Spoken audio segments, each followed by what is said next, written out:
All right, guys, knocked off one off my to be read list. Why didn't somebody make me read this sooner? So, checked out Elantris by Brandon Sanderson. I have read, for instance, Way of Kings and stuff before, Mistborn, but I hadn't gotten around to Elantris. This book was so good. To explain it without giving out any spoilers, I'll give you kind of the gist of the start. Elantris is a city that is surrounded by 4 other cities, but something happened in the past and it has changed. So basically, the Elantrians were picked, not by anybody specific, but they were picked from the groups around them, and that they would overnight, they would become their bodies would change, they'd be able to handle this sort of runic magic, and then something happens, I won't get into what, because let's face it, at the beginning, they don't know what happened, but it doesn't work anymore.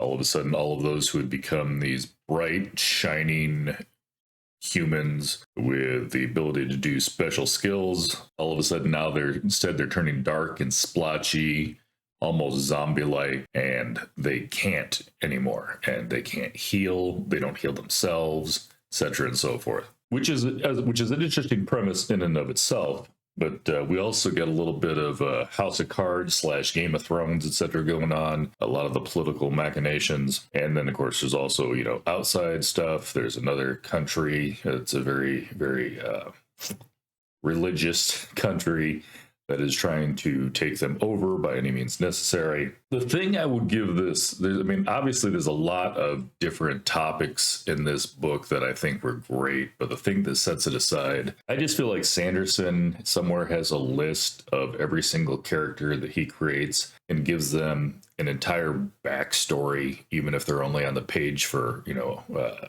paragraph or so. You don't feel like there's any throwaway characters, even, the town's guards or the messengers and stuff like that. You feel like they're these fully 3-dimensional characters. You feel a lot more for each character because you're a little bit invested into almost everybody. Every single character, there's no 2-dimensional guys around here. Everybody's got their own hopes and wants and fears, and they all come across on the page. But yeah, this one kept me going. It's like every time you think, okay, this is going to happen, then Sanderson throws you a curveball. And it's not almost like, I've read some where you feel like somebody's throwing a curveball just to throw it, keep you off balance. But yeah, it's a good pace. It's I don't have in front of me. I think it was like 600 pages, but it kept you going, especially the closer you get to the end. It's like, you're like, I need to find some empty time. I can just read this without being interrupted. So in other words, get the book. Most of you probably already know this. Like I said, Elantris has been out for a while. I'm coming to this one a little late in the game, but I've got a very large TBR pile, and anybody with a TBR pile knows at some point you're going to find a book and it's going to jump in front of that whole list that you've got. And unfortunately, Elantris kept getting pushed back. And of course, we've also moved a few times. So my TBR pile now is in boxes.